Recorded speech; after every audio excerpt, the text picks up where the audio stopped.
ఏంటో ఈ వర్షాకాలం అయితే రోజుకొకటి తినాలైతే అనిపిస్తుంది. ఇంకా ఇంట్లో అయితే దోసపిండి లేనప్పుడే మా బుడ్డదైతే నాకు దోస కావాలి మమ్మీ అనేసి అయితే అడుగుతుంది. ఇంకా అందుకే రవ్వ దోస అయితే వేద్దాం అనేసి అయితే వేసా.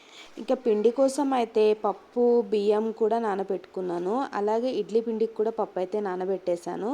ఇంకా రవ్వ దోస కోసం కావాల్సిందంటే ఫస్ట్ అయితే కొంచెం మైదా పిండి, కొంచెం ఉప్మా రవ్వ, కొంచెం బియ్యం పిండి అంతేనండి. ఇవన్నీ కలిపి కొంచెం ఆనియన్స్, జీలకర్ర, అల్లం అండ్ కొత్తిమీర ఉంటే కొత్తిమీర అండ్ పచ్చిమిరపకాయలు అవన్నీ మిక్స్ చేసుకున్నాక కొంచెం సాల్ట్ వేసేసుకొని కొంచెం వాటర్ వేసుకొని అయితే కలుపుకోవాలి.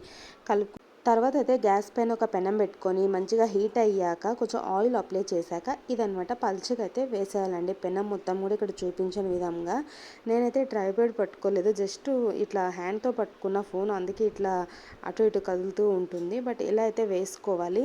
నేనైతే ఒకసారి అయితే బయట తిన్నాను, చాలా కాస్ట్ ఎక్కువ అనిపించింది. అంటే నా దగ్గర 70 రూపీస్ అయితే తీసుకున్నారు. అప్పటి నుంచి రవ్వ దోశన అంత కాస్ట్ ఎందుకు, ఎలా అయినా నేర్చుకోవాలనేసి అయితే నేర్చుకున్నాను. నిజంగా చాలా ఈజీ మనకైతే. అండ్ ఎప్పుడు కూడా మనకు దోశ పిండి లేనప్పుడు ఇలా అయితే అప్పటికప్పుడైతే వేసుకొని అయితే తినొచ్చు. టేస్ట్ అయితే చాలా బాగా వచ్చింది. ఇంకా మొత్తం అయితే ఇలా కాలేక కొంచెం ఆయిల్ అప్లై చేసేసుకొని ఇంకా సెకండ్ వైపు కూడా తిప్పుకొని ఈ దోశ దేంతో అయినా టేస్ట్ బాగుంటుంది. నేనైతే మటన్తో తిన్నాను. మటన్తో కన్నా ఎక్కువ అయితే టమాటో చట్నీ అయితే చాలా బాగుంటుంది. ఎప్పుడు నేనైతే ఈ దోశలు వేసినప్పుడల్లా అదే చేస్తాను. బట్ నైట్ అయితే టైం లేదు. ఎలా ఉందో కామెంట్ చేయండి.